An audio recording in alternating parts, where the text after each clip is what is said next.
Good afternoon, dear iSITE student members and faculty advisors. Welcome to our first iSITE webinar series.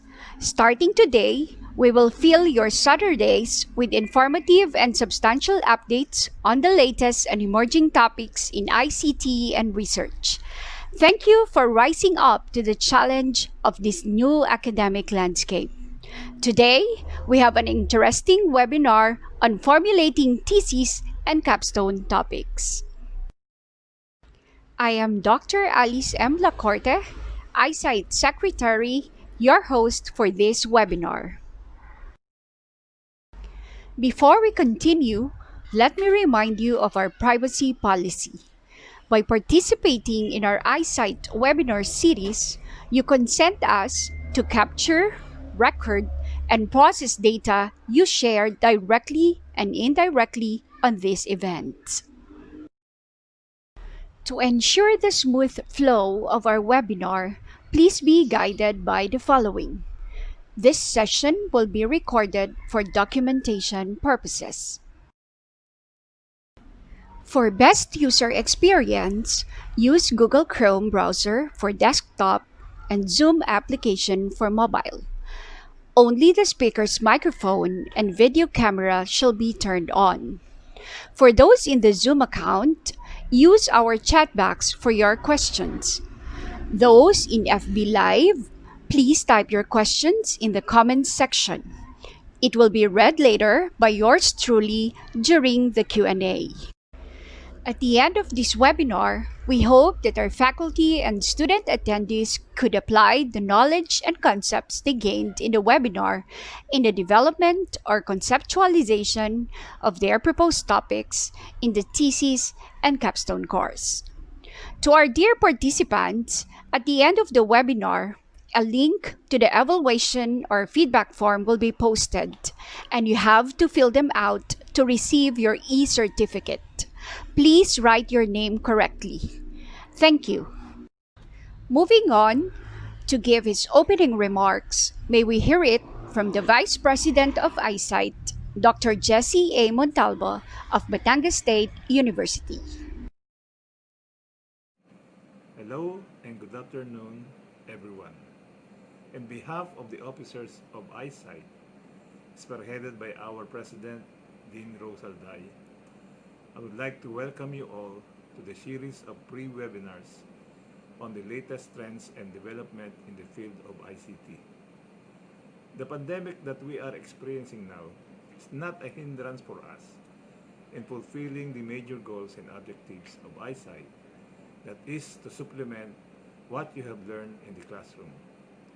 Perhaps by this time, you already know that our association is a recipient of international awards and recognition given by the American Board of Engineering and Technology, which is called the ABET Innovation Award, given to organizations or individuals that have brought a significant innovation to engineering and computing programs that were designed and proven to improve a student's educational experience.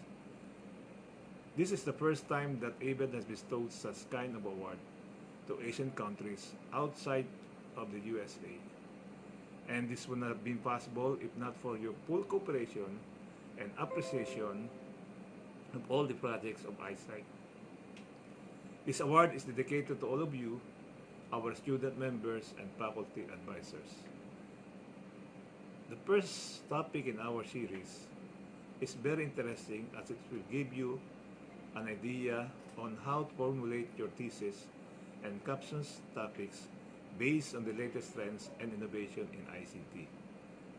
In closing, I would like to express our sincere gratitudes to CHED Region 4A, headed by the Regional Director, Dr. Amelia Biglete, and CHED Supervisor, Lopel Gueta, for their continued support to all endeavors of iSITE.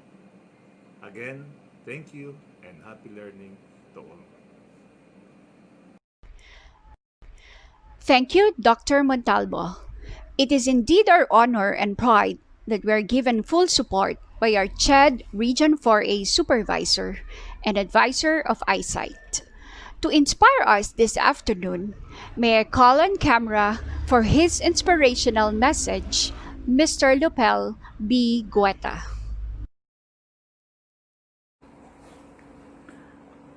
Hello, good afternoon, iSITE officers, iSITE members, student participants. Good afternoon. Before I formally give my opening remarks, I would like to express my gratitude to Dr. Alday for inviting me to be part of this iSITE webinar on formulating thesis and capstone topics. My dear students, this pandemic has made a lot of impact in the educational system. The usual face-to-face has changed to flexible learning, may it be online or combination of offline and online. But don't be discouraged. This pandemic, just like any other things, will pass. All you have to do is to stay at home, follow the implementation of health protocols in your locality, at huwag magiging pasaway. Study your lessons and attend educational webinars such as this that will help you finish your degree. Today's topic is a big help among students. Formulating thesis and capstone topics. One terminology on that title is very important. The word formulating. Why? The moment you started your thesis or dissertation or capstone project without properly formulating your topic, it's like you're walking or going somewhere with no definite destination. Ika nga, naglalakad na walang patutunguhan. Nowadays, students complain how hard it is for them to study in this pandemic time. Slow internet, modules to accomplish, online classes that was not clearly discussed among others. However, have you asked yourselves, nahihirapan din kaya sina ma'am at sir? Probably yes. Even them has to adjust from face-to-face delivery of courses to online or blended learning, especially to non-IT courses, and most especially if your teacher or faculty is not IT inclined. No one is ready to live in this world in this pandemic. Even the wealthiest countries had hard time coping in this pandemic. Even top university of first world countries has to adjust and come up with some remedies just to cope up with the new delivery of education to its students. Keep your focus on this webinar, and it will help you determine topics you need in your thesis or capstone. It is almost a year since lockdown, and I appreciate iSITE in hosting this webinar during this pandemic time. On normal times, iSITE has been conducted physical seminars to the members of iSITE located in various higher education institutions in Calabarzon with topics relative to the advancement and towards quality IT education. This is the commitment of iSITE to its members. This delivery of commitment has propelled iSITE into an international award in ABET. Have you heard about ABET? ABET is Accreditation Board for Engineering and Technology. With ABET accreditation, students, employers, and the society being served can be confident that a program meets the quality standards that produce graduates prepared to enter a global workforce. Once again, congratulations, iSITE. Again, it is my pleasure and honor to welcome you all in this webinar. Remember, It is only the mode of delivery of learning has changed. The quality of education must be the same. Thank you, and please keep safe always. Thank you, Sir Lupel, for your untiring support to iSITE. The highlights of this afternoon's webinar is our first talk on the topic entitled Formulating Thesis and Capstone Topics. I will now introduce our speaker. Our speaker started her research career when she joined an institutional competition in research presentation and won Best Research in 2003. The motivation continued when she received the research presentation grant from CHED to present research paper in San Diego, California last 2010. She now have 11 research papers that can be found in Google Scholar with 3 Scopus publications and has garnered 24 citations for some of her researches. As such, as a researcher, she had an H index of 2. For 28 years in service at Lyceum of the Philippines University, Batangas, of which 20 years being the Dean of the College of Computer Studies, her leadership made BSCS as first PACOCOA Level 4 in Region 4 and BSIT as the first ABET accredited in Region 4. She is the founding and current president of iSITE, who received the ABET Innovation Award 2020 from ABET Baltimore, USA on October 31, 2020. Ladies and gentlemen, our speaker for this afternoon, my college professor and mentor, Dean Rosalie B. Alday. A virtual applause, please.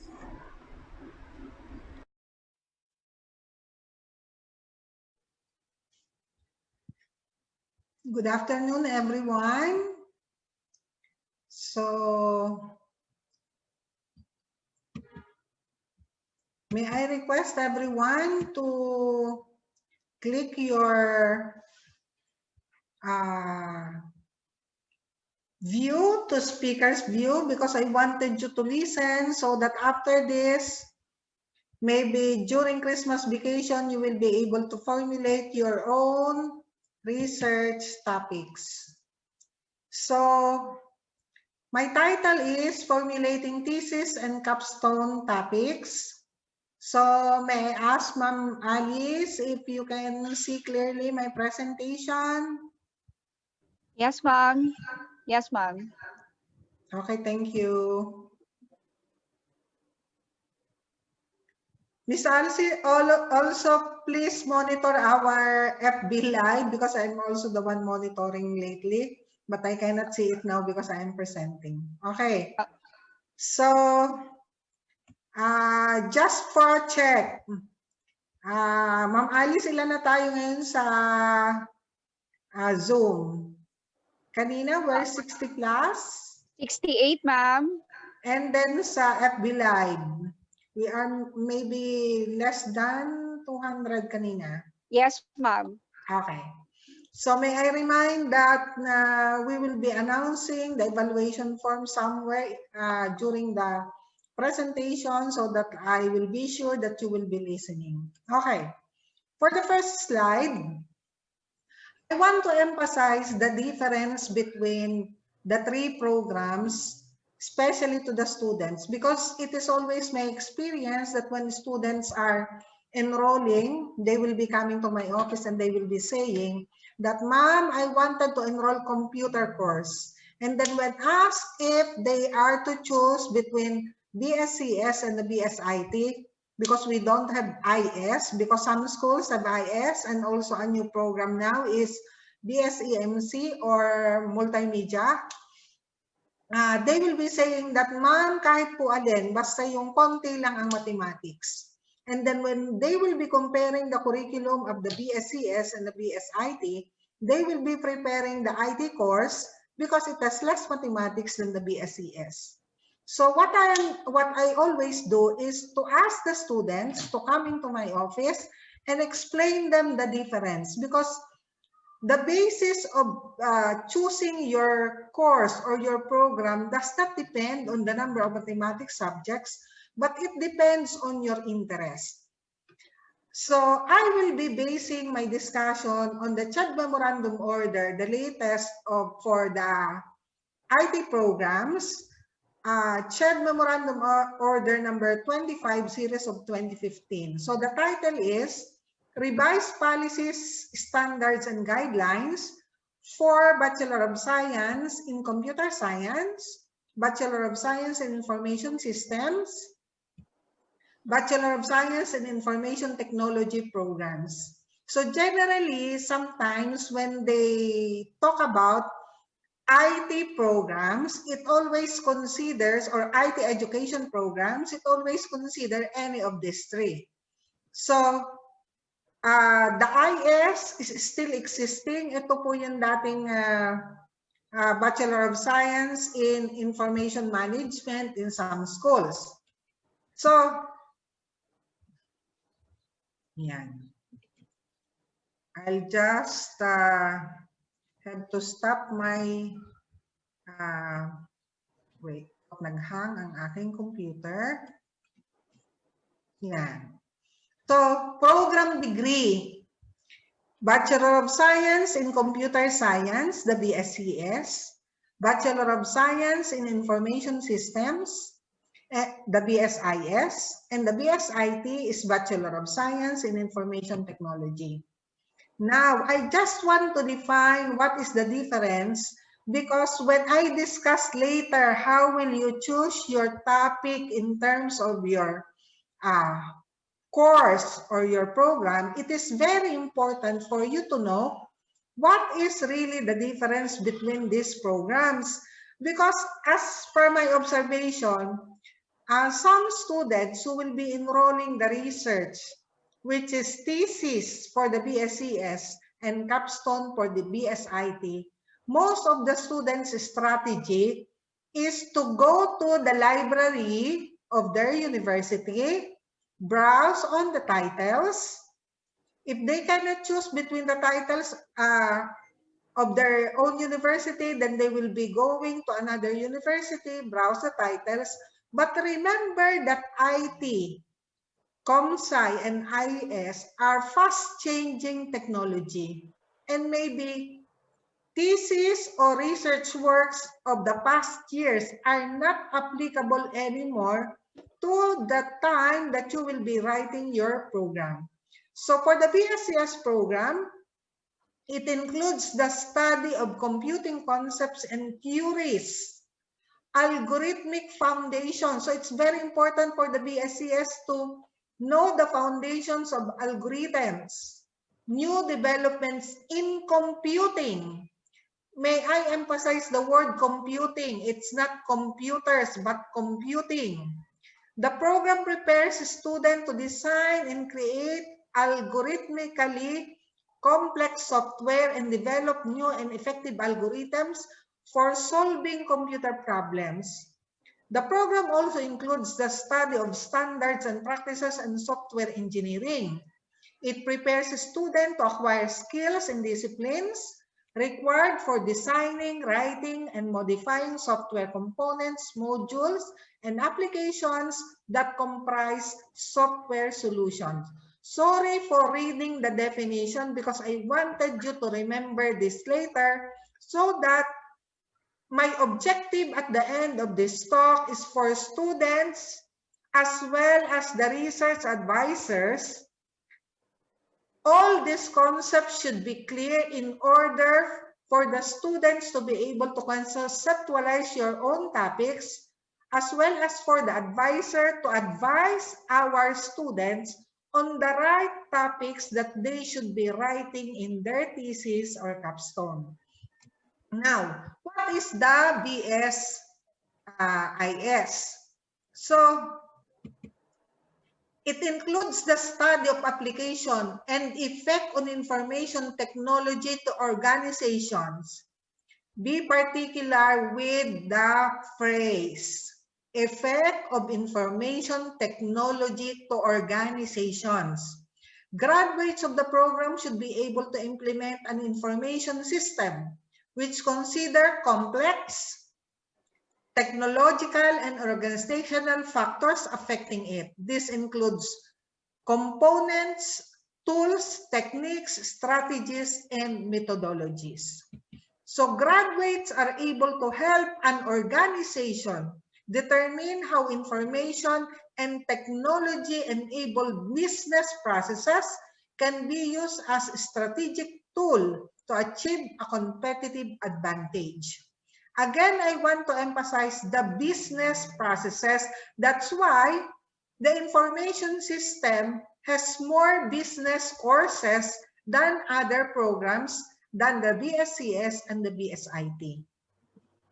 Now, what about the BSIT?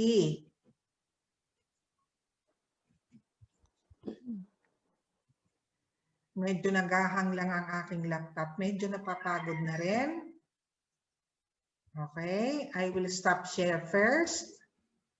And then I will move my presentation. Bakit siya nagahang? Okay, so the BSIS. So I will share again. So hope okay pa kayo. So I will share again. So the BSIT includes the study of utilization of both hardware and software technologies involving planning, installing, customizing, operating, managing, and administering and maintaining information technology infrastructure that provides computing solutions to address the needs of an organization. The program prepares graduates to address various user needs involving the selection, development, application, integration, and management of computing technologies within an organization. Alam ko mas maraming nanonood na IT ngayon rather than the BS and the IT and IS. So I want you to give particular attention to the last paragraph. That your program prepare graduates to address various user needs involving selection, development, application, and integration. Inulit ko pa talaga.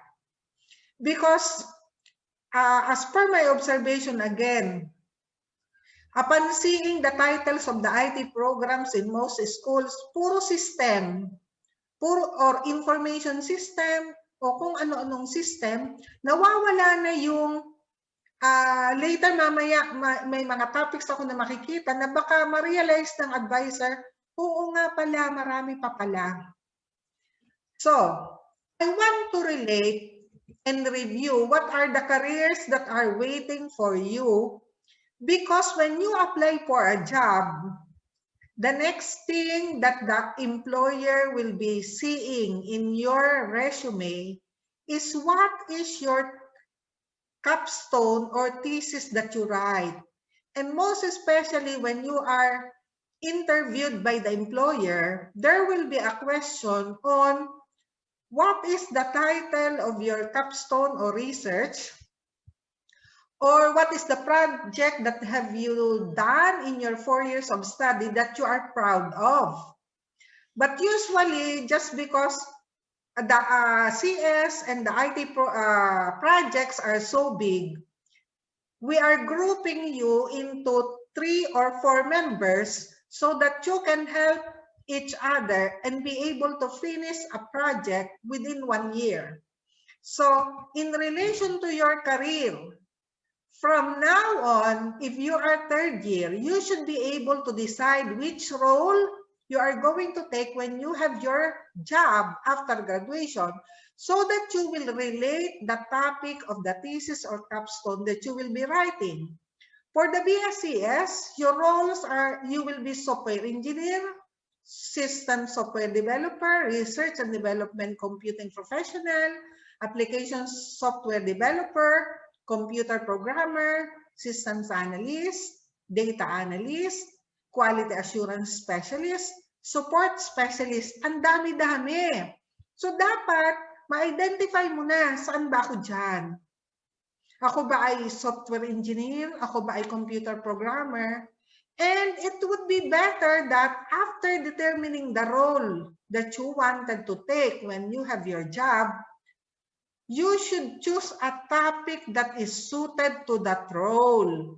So that when you will be interviewed by your employer, you will be proud to tell that this is the project, capstone, or thesis that I did in my undergraduate program, and that you will be able to explain the function and how you accomplish that project. Next, the BSIS, we have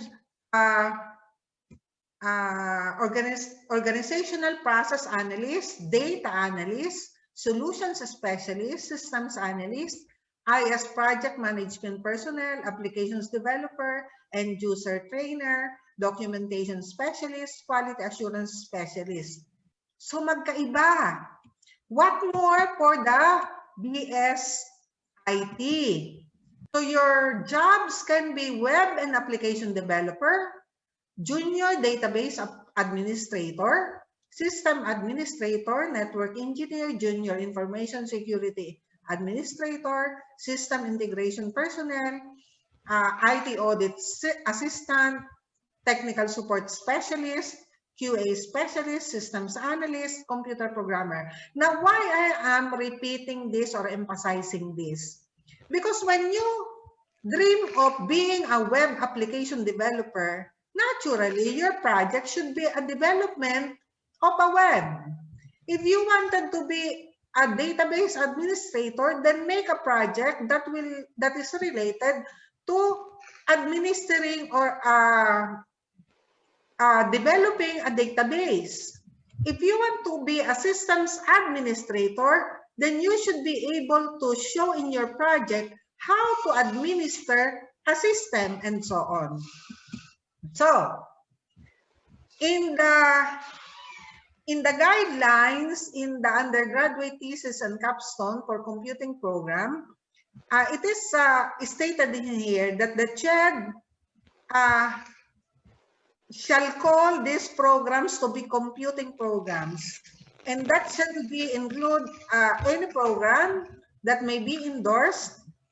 And I request Ma'am Alice, being the co-host, to mute everyone.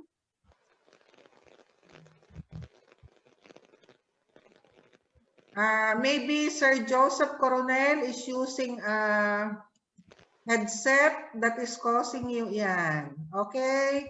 Sorry po. Ganon talaga ang teacher. Gusto niya ay tahimik para nakikinig ang estudyante. Okay. So this shall also include any programs that may be endorsed by the technical panel and CHED. So the thesis and capstone are required for candidates for graduation in all of the computing programs. I just want to emphasize, ang akala po ng ibang estudyante, pinahihirapan lang sila ng teacher, ng dean, or ng university or school that they are going to. No. These are required by CHED before you graduate. So both the thesis and capstones are terminal project requirements that would not only demonstrate a student's comprehensive knowledge of the area of study and research method used, but also allow them to apply the concept and methods to a specific problem in their area of specialization. Ganito po yan. When you will be interviewed by the employer and you will be asked, what is your role in the development of your thesis or capstone? Nakakahiya naman po sabihin mo, kagrupo lang po ako, 4 po kami. Ako po yung financier at tagabili ng snacks. Yun lang po ang role ko sa aming group. Ay baka sabihin ng employer, okay, next applicant, you can apply to another company. So remember that your capstone or thesis is your product or labor of 4 years that you should be proud of when you take your job, so that you will be able to explain to anybody that you are part and you were able to do something in contribution for the development of your research. Okay, nagpahinga na naman ang aking PowerPoint. So that I need to exit. Okay. Wait lang po. Anong nangyayari? Okay. So may I ask permission? So siguro kasi baka magkulang tayo ng time. So i-permit me na hindi na po siya naka-slideshow. Okay. So I want to share it again. Medyo maraming laman na siguro ang aking laptop. Okay. So nandun na pala ako sa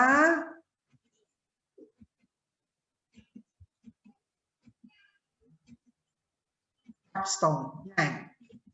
So, thesis is for the BSCS. Capstone is for the IS and for the BSIT. Maliwanag po yan. And that can be also considered or called a project. So for the BS Computer Science, students are required to complete a thesis that is focused on theories and concepts of computing in the form of scientific work. I repeat again, scientific work. So kapag ComSci ka, your work should be scientific. You should be considered a scientist. Kasi nga yung course mo, BSCS, Bachelor of Science in Computer Science. So you should be a scientist. Yung mga nakikinig na ComSci, baka biglang nag-isip, oh my God, scientist pala. Next sem po, ta-transfer na lang ako o mag-change course na lang ako. Ganon. Okay. The BSIS, students must complete a program in the form of business application development. So ang pagkakaiba uli, notice that is business application development, which is different from IT. The system being written by the IT student may not be concentrating on business application development, but concentrating on installing, maintaining, and implementing the system. Next.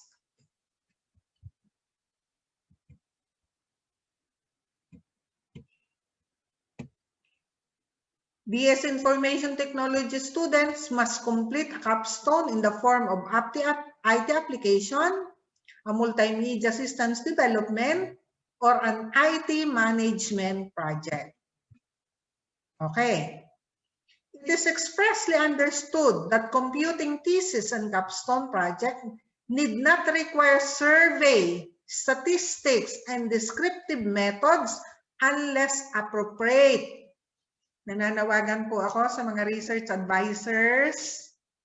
Hindi po pang ComSci, hindi po pang IT, hindi po pang IS. Yung may mga questionnaire na pinasasagutan na may mga statistical analysis.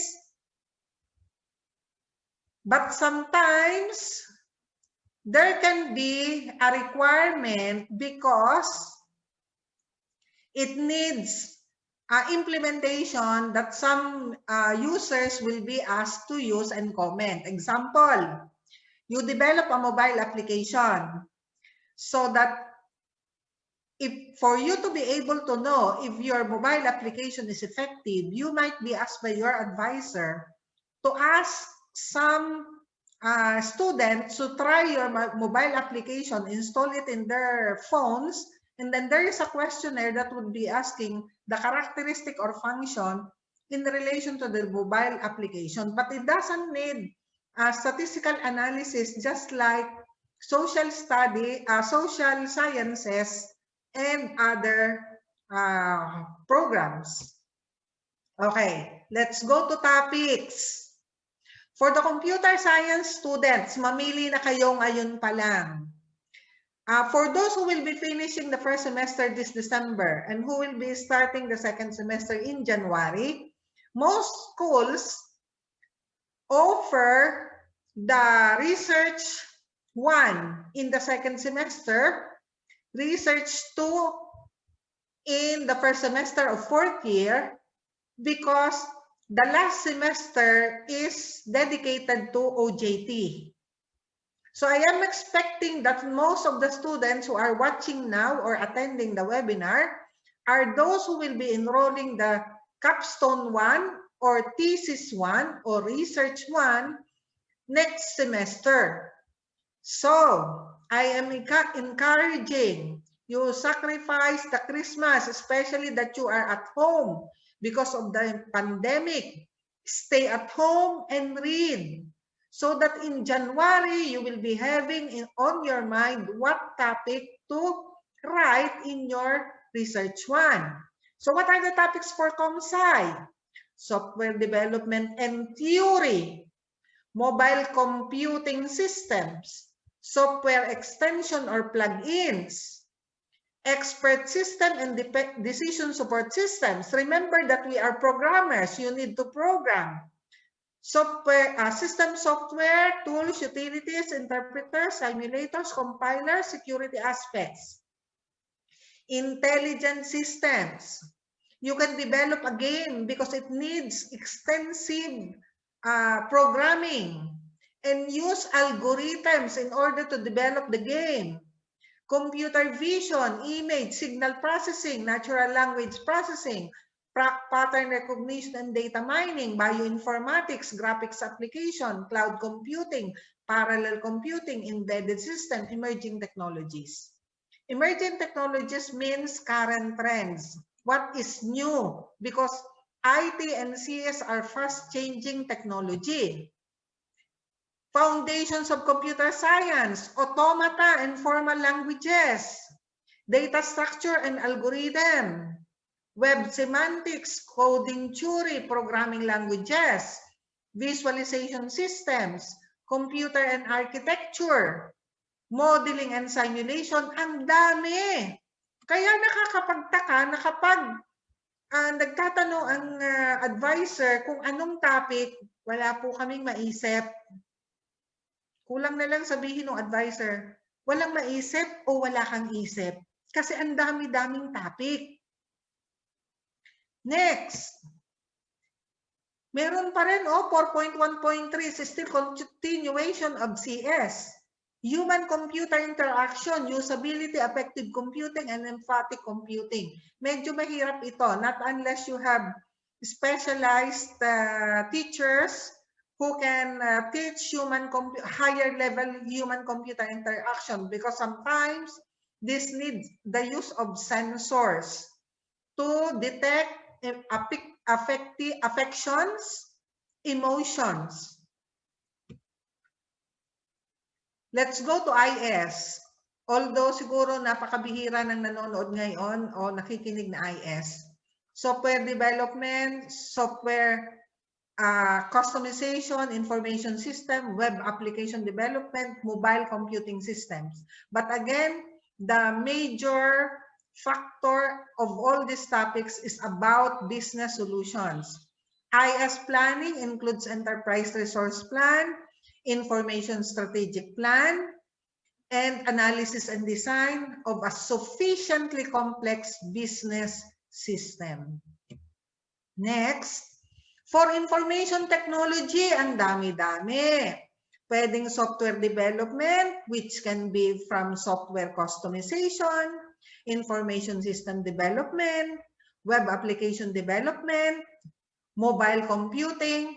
Notice that for the IS, when you develop a web application, there should be at least an alpha testing on live servers. Hindi basta nakadevelop ka lang ng web application. You should test so that you will be able to apply what you learn. Mobile computing systems, you can also do some multimedia systems like game development, e-learning systems, interactive systems, and information kiosk. Now, you can also consider network design and implementation and server farm configuration and management. Ano ba yung server farm? Ibig sabihin, there can be a company using several servers for the operation. Kung saan kayo, halimbawa may kapatid ka na nagtatrabaho sa isang company, tanong mo, meron ba kayong system that or network design for your servers? Kasi alam mo, IT din yung kapatid mo. So maybe you can visit their company, you can propose with your group members. For IT management, IT strategic plan for sufficiently complex enterprises, security analysis, planning and implementation. Ang dami-dami. Kaya sa Pasko, pag natulog kayo, maaalala nyo si Ma'am Alday. Kasi ang unang itatanong sa inyo ng inyong research advisor when you enroll your research, first is to group yourself. For the advisors, I suggest that you ask them to group according to who they are friends with. Kasi nakikita ko yung ibang school ang ginagawa ganito. Sorry, nakikialam ako, pero this is just a suggestion. Kasi I experienced this for several years and this is effective.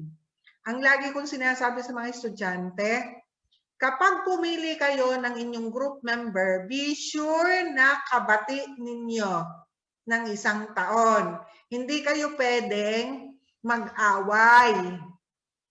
Kasi hindi matatapos ang research kung hindi kayo magkakasundo. Remember that you will be doing this for 2 semesters, Thesis 1, Thesis 2, Capstone 1, Capstone 2. And if you were not be able to make bate with your classmates, you will not be able to finish your research. Time check lang. Ma'am Alice, may I know the time? Kasi I cannot see the time in my PC. Baka ako'y lumampas. Ma'am, it's 4:55 sa akin. 4:55. 5:01. 5:01. Okay, so I still have 30 minutes. Okay. Yes, ma'am. Topic.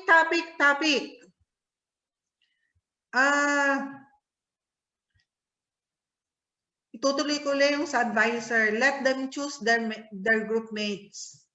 Ang ginagawa ng iba, halimbawa, 5 yung magaling sa klase, hahatiin. O, Ma'am Lacorte, kung naman ay matalino, ang iyong mga ka-group member ay itong mga hindi katalinuhan. Ito. So, anong mangyayari kapag ganon? Hindi ka bate ni Ma'am Lacorte yung kanyang mga group mates. Tapos mag-schedule si Ma'am Lacorte ng meetings. Group mates, let's meet after class today and every MWF so that we will be able to do that. Hindi sisipot kasi hindi naman kabate. So, pero wag naman, alam mong matatalino yung 5, kayong lahat na 5 magsasama-sama. Share your talents. Ano lagi kong sinasabi sa estudyante, ganito. Kunwari kayo ay 2 o 3 na magka-group. Magpirmahan kayo ng kontrata na hindi kayo mag-aaway for 1 year. Dahil pag meron akong narinig na problema po namin itong ganito, ganito, hindi po ma-attend. So, madali yan. Advisors, ganito ang gawin nyo. Basta may problema sa isang group member, wag niya siyang isali. Gumawa siyang mag-isa. Solve ang problema. Pag mag-isa siya, wala siyang kaaway. Madaling gagawa kasi siya lang. Okay? Oh. Madali yun. Nakakarating pa sa din yung sumbong. Si ganito po, ayaw umattend. Si ganito po, ayaw gumawa. Madali. Mag-isa siya. Walang problema. Okay? So, here are the steps to consider. You can screenshot, you can take a picture, or you can jot down. Number 1, find your interest from among the list of possible general topics. As this presentation or webinar is FB Live, you can always go back to the slides. I suggest that for the students, ngayon pa lang isipin nyo na, kanina, ano yung job role that you wanted to play after graduation? Ano yung gusto mong trabaho, in other words? Kasi ako'y naniniwala na kapag gusto mo at mahal mo ang trabaho mo, you will always succeed in whatever you are doing. So, after choosing the role that you wanted to take, choose a topic related to that role. Find your interest from among those lists. Ibig sabihin, ano ba yung hilig ko? Eh di yun ang gawin ko. Mahilig ako mag-game, pero wag naman sanang mahilig mag-ML. Wag sanang addict na sa ML. Kung nag-ML ka, nag-enjoy ka maglaro, then develop your own game. Develop a game better than ML. Because even if you are sleeping, you will be earning because you are the developer. So I repeat, find your interest from among the list of possible general topics. Next, observe from the environment what are the common problems that can be solved by computer technology. In our case now, because of the pandemic, there are several concerns that we can address, both for the BSCS, both for the IT and the IS. Observe, what are the problems? Can we solve those problems by creating computing solutions? Sabi nga natin, necessity is the mother of invention. Bakit ba na-invento ang ilaw o ang light? Dahil madilim. Bakit na-invento ang plancha? Kasi lukot yung damit. Because there is a need for something, so we develop for something. So try to observe what are the problems in the pandemic at this time. Try to make a solution. Try to solve it by developing a computing solution. But before you can propose a topic, be sure that there is none yet existing. And how will you know? You need to do an initial research. That is, you need to read. Read on the topic that you are interested in. Then how will you find materials to read? Use Google Scholar in finding researches related to the topic. Notice the phrase Google Scholar. It's not Google only. It should be Google Scholar. Because when you use Google, most of the time you will be seeing references stated in Wikipedia. And it is a big no-no in research to do reference or to get references stated in Wikipedia. So use Google Scholar. Advisors, please advise your students to always use the Google Scholar for readings. So these are the steps. See, we are now in scholar.google.com or www.scholar.google.com. In the Google Scholar, you can type either the name of the author or the topic that you wanted to see. But just because you don't know authors yet, it is best to Google from Scholar the topic that you are interested in. For example, I am interested in mobile application. Notice that when you type the word mobile application, there are several suggestions that will come up. Mobile applications, mobile development, mobile application design, security, usability, usage, testing, market, rating, scale, and use. So, if you type mobile application only, there will be several topics that you will be seeing. And most of these are published researches, meaning they are available online. And when they are published, they are done by experts. So it is best to read researches done by experts because this should be the best basis or references that you can use. So nandyan na po yung mga topics. Next, supposedly that I choose kanina dito sa ating slide, nakalagay doon, mobile application. There are several listings here. We have mobile application, it is global impact, mobile application builder, real-time mobile application management, system method to adverse, and so on. So, I am interested in mobile application in education. So when you choose the topic, you will see some titles. And the first topic shown was Innovative e-therapy service in higher education, a mobile application design. So when I click on the title, I will be seeing this.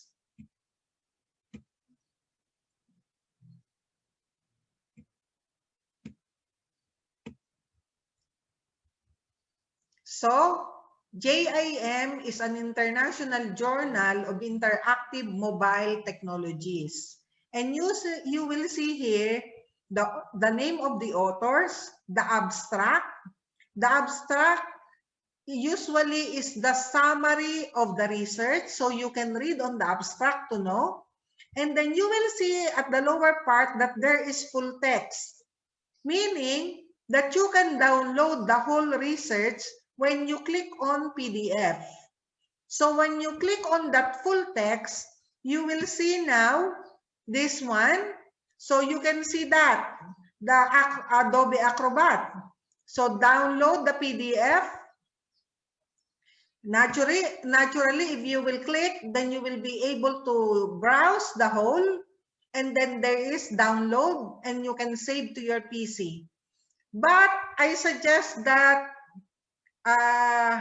it would be better to browse first and later na lang i-save kung talagang kakailanganin mo. Kasi it is important that you read first before saving because it might end up that you are saving hundreds and thousands of references, but you are not able to read it.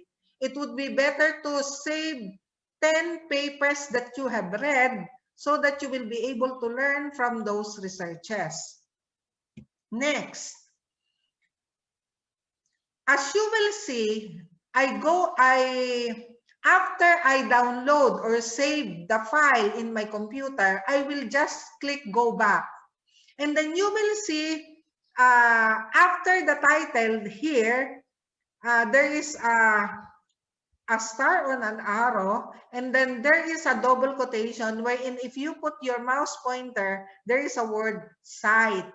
So when you click that, this is what will happen. Ayan. It will automatically give you the reference or the citations. So most of the universities are using the publishable format in APA. Ayun o, nakalagay APA.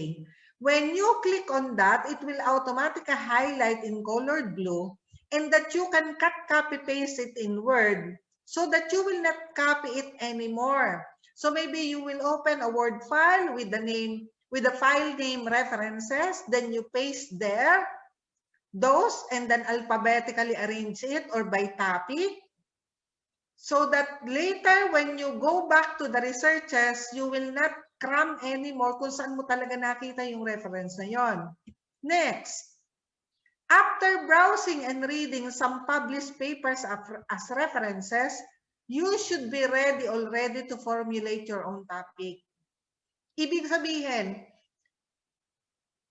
it is a requirement that you have read maybe 10 papers related to your interest so that you will be able to tell, those are the concepts or ideas that had been done already. Because when you propose to your teacher, you will be asked to write a capsule summary of your proposal. What is a short introduction? What is your objective?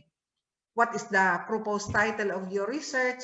And sometimes you will be asked by your advisor to submit at least 3, and that the advisor will be reading it and choosing. But for me, actually, hindi lang ako pumapayag na advisor lang ang nag-a-approve. Ako talaga ang nag-a-approve kahit gaano kadaming grupo yan. I took time reading all the short proposals, and if there is a need that I have to talk to the group, tinatawag ko talaga sila in my office just to talk. Because sometimes what is being written in their proposal is not what is on their mind. Next, if a specific topic had been decided already, write 3 to 4 objectives, and based on those, draft the title of the research. Actually, I will finish my presentation in a matter of maybe 3 slides. Ito yung laging pinag-aawayan ng advisor at saka ng estudyante. Hinihingan agad ng title, wala pa namang objective. Advisors, unahin natin na hingin ang objective bago po yung title. Kasi sometimes may title nga, hindi naman alam kung anong gagawin. Yung title, nakita lang sa title nung unang research, binago lang, halimbawa Enrollment System of Lyceum of the Philippines University in Batangas. O di yung amin naman, Enrollment System of Lyceum of the Philippines University, Cavite. Hindi ganon.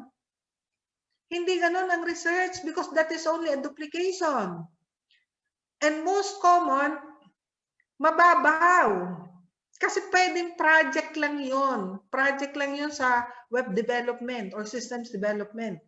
Hindi yun pang-research or hindi yun pang-thesis. Excuse. So, for the advisors and the students, I am recommending that when the students enroll in your research subject, you should be requiring them to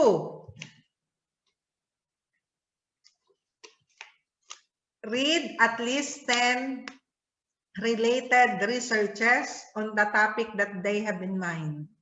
Then make a table with these 4 information needed.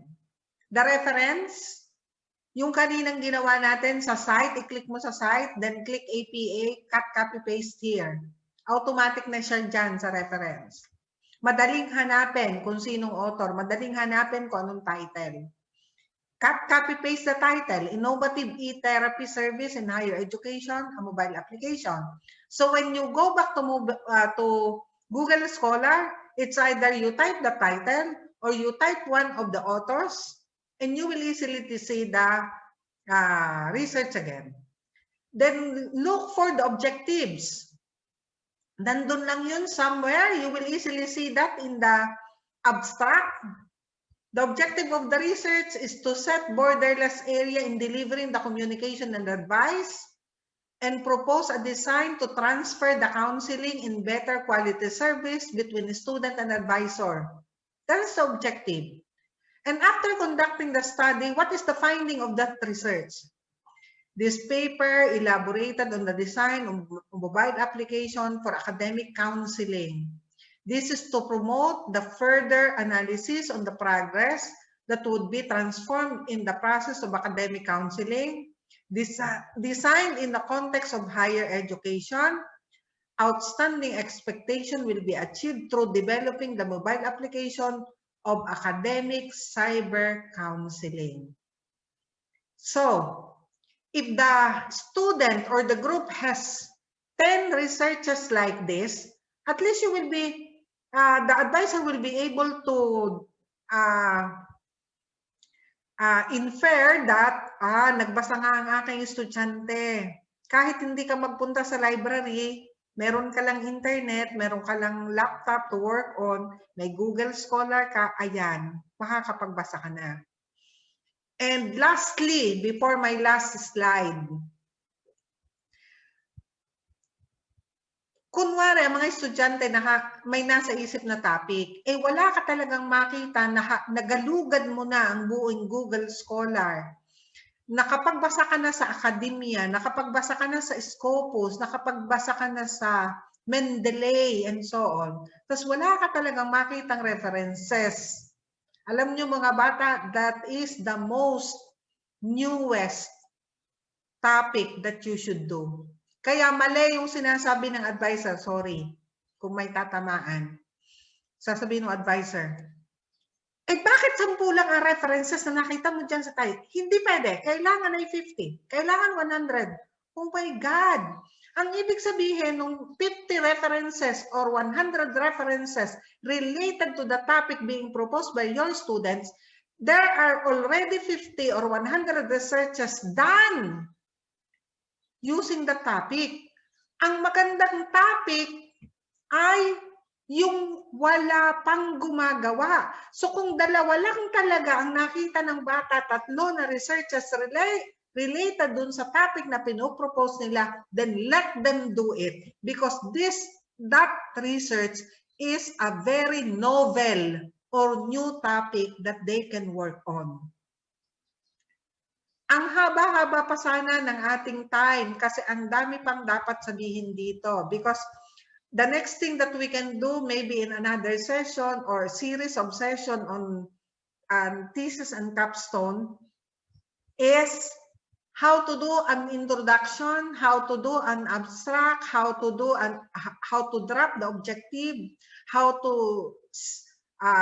create a good review of literature, how to do the methods, how to write the results in discussion, how to write the conclusion, and that is a very long process.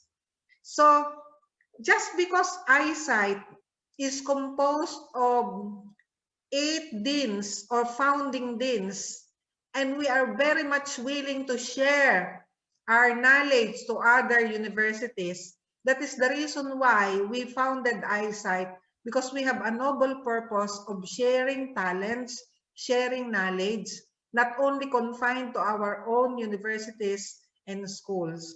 So I hope that you learned something today, especially the students and the research advisors, that come second semester when you enroll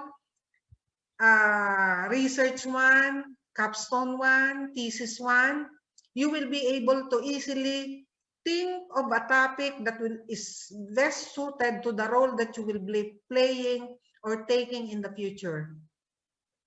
So that we will be having more time for the question and answer portion, I will be ending this talk and accept questions and clarification both from the class advisors and the students. So with that, thank you and advance Merry Christmas, everyone.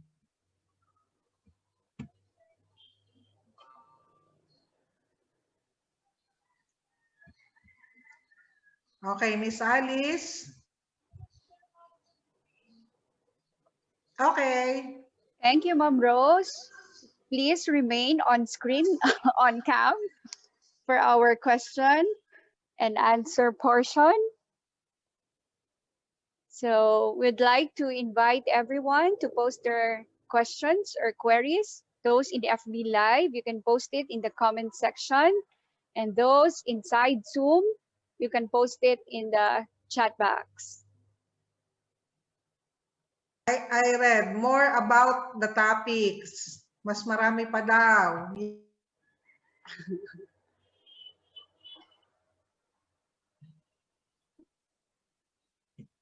You have any question for Ma'am Alday?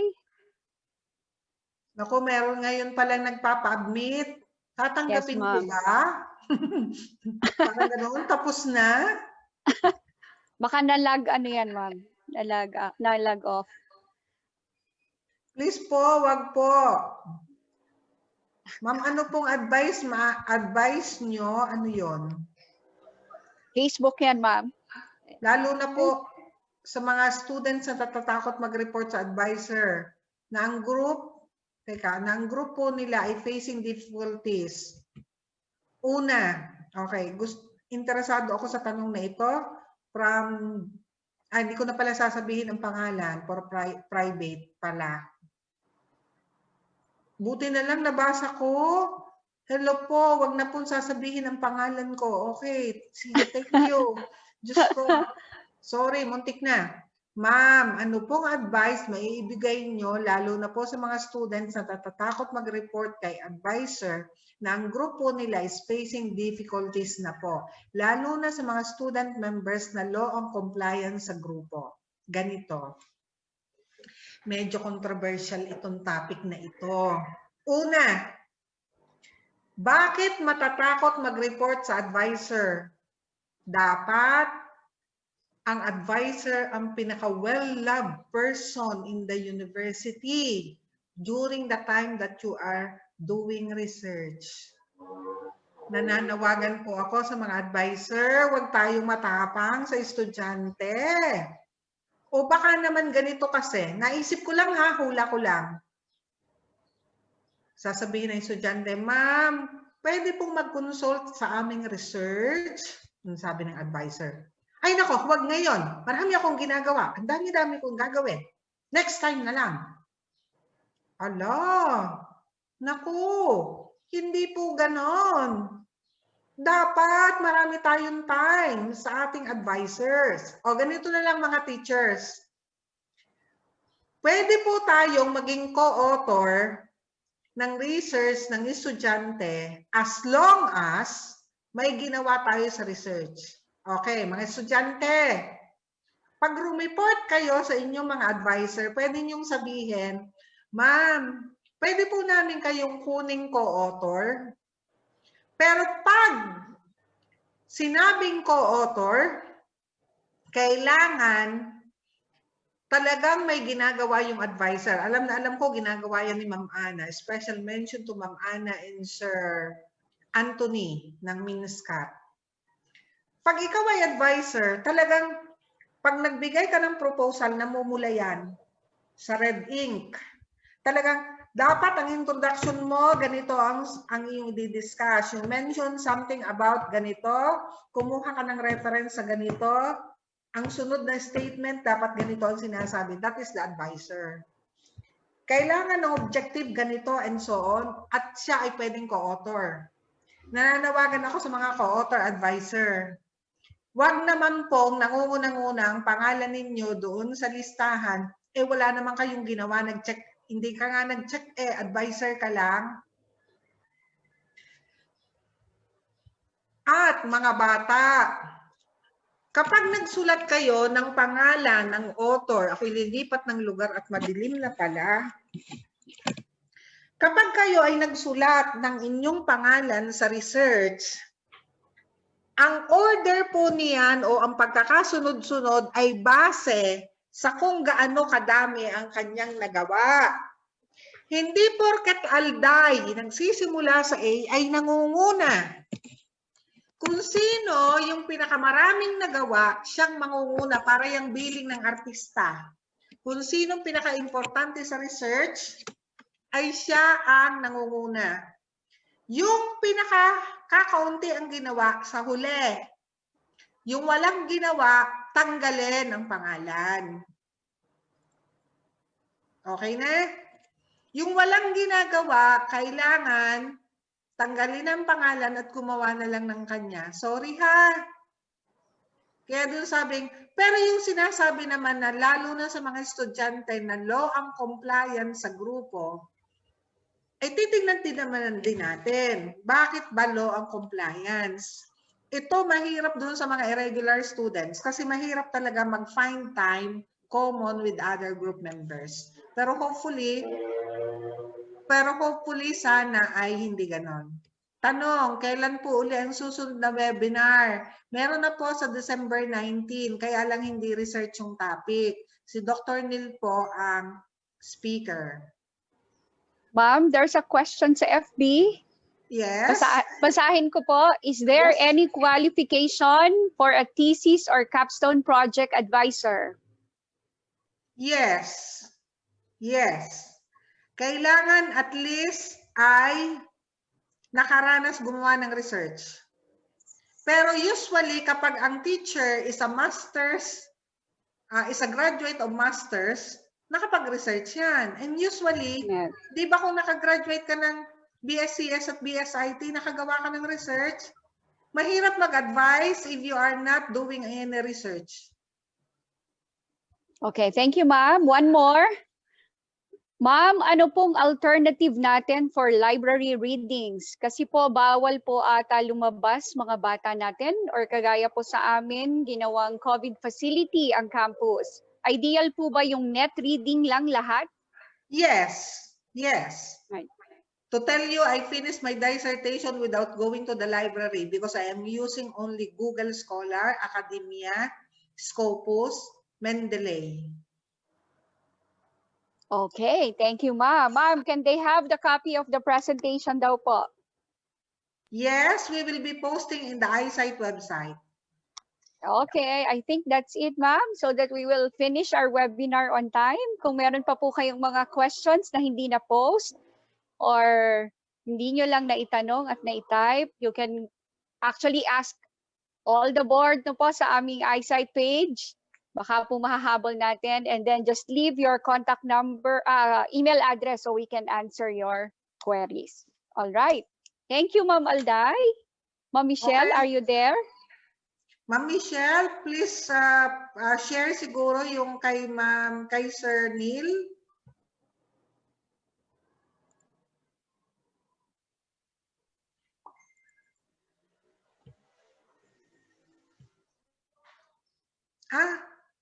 Kasi nag-log out ka, wait. Nasaan ka? Michelle? While we're waiting for Ma'am Michelle, we would like to thank Ma'am the following colleges, ano po, mga universities who invited their student to attend. Yes. CMDI Bai and CMDI Tranca. San Pablo Colleges, maraming salamat po sa inyong mga estudyante at faculty advisors. Lalo pa saan ang lungsod ng San Pedro, UB, University of Batangas, University of Perpetual Health, Binyan, PUP San Pedro Campus, SLSU, Lemery Colleges, thank you, DLSP San Pablo City, Colegio de San Juan de Letran, Faith Colleges, Cavite State University, CCAT, PUP Calauan, WCC or World City Colleges Antipolo and Quezon City, University of Rizal System Binangonan, Tanawan City College and Tanawan Institute. Baka po may hindi ako nabanggit. Nakita ko lang po ito sa mga messages sa FB. St. Michael's. St. Michael's. Okay, St. Michael's College of Laguna and Minskat. Maraming salamat po sa pagpapadala ng inyong mga estudyante. We have more webinars pa po every Saturday hanggang I think February po ito. So it's a free iSITE webinar. So para sa ating mga estudyante, we hope that you will be able to grab all the free iSITE webinars we prepared for all of you and for all our faculty advisors. Ma'am Michelle, are you ready?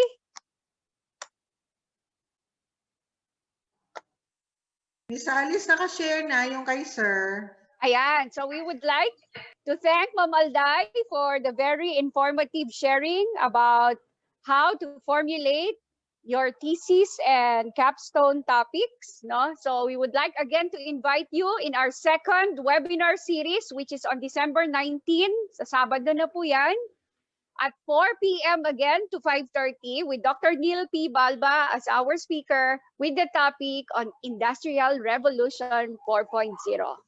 With that, we would like to thank everyone for being with us this afternoon. Thank you, Ma'am Rose Alday. Thank you, Ma'am Michelle. And thank you to all the board officers of iSITE in FB Live and in Zoom. See you again remotely in the next series. Yun palang Ma'am, alin po? evaluation link. Ayun. Okay, the evaluation link is, Ma'am, kindly post. Ayan. We will post the evaluation link in the chat box and in the FB comment section. Ayan po.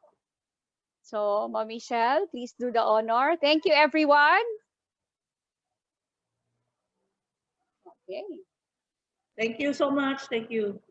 See you again. Nandiyan na po ang ating evaluation. Kailangan nyo pong sagutan ang ating evaluation so that you will be able to receive your e-certificate. So the evaluation link is posted already. Miss Michelle, paki-ano siguro, paki-share mo noong evaluation link.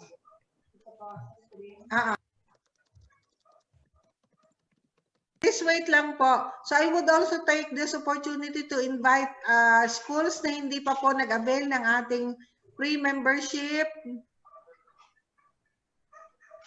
Kung meron po kayong mga kakilalang school na hindi pa nag-avail, we are giving 50 free memberships to students plus 2 membership to advisors. So as of now, Ma'am Alice, ilan na nga po ang update natin? I remember 34 units. Yes, ma'am. We have 34 universities already, ma'am. Ma'am, nakamute ka po.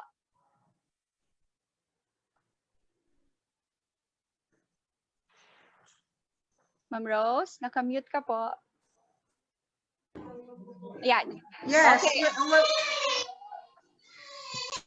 All right. We have 34 universities who already sent their iSITE student members.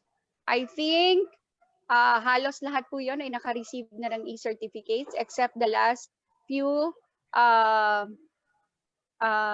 schools po who have submitted their list lang yesterday. Okay, so ako po nag-i-issue ng mga e-certificates. Okay, you can screenshot na po the Google form. Okay po. Okay, and it's already posted also in the FB comment section. Pinost ko na po ang link for the evaluation. Okay. All right. So with that, we would like to thank everyone. Thank you, Ma'am Alday. See you again, everyone, in the next series this coming Saturday. Stay safe and have a good day. Bye.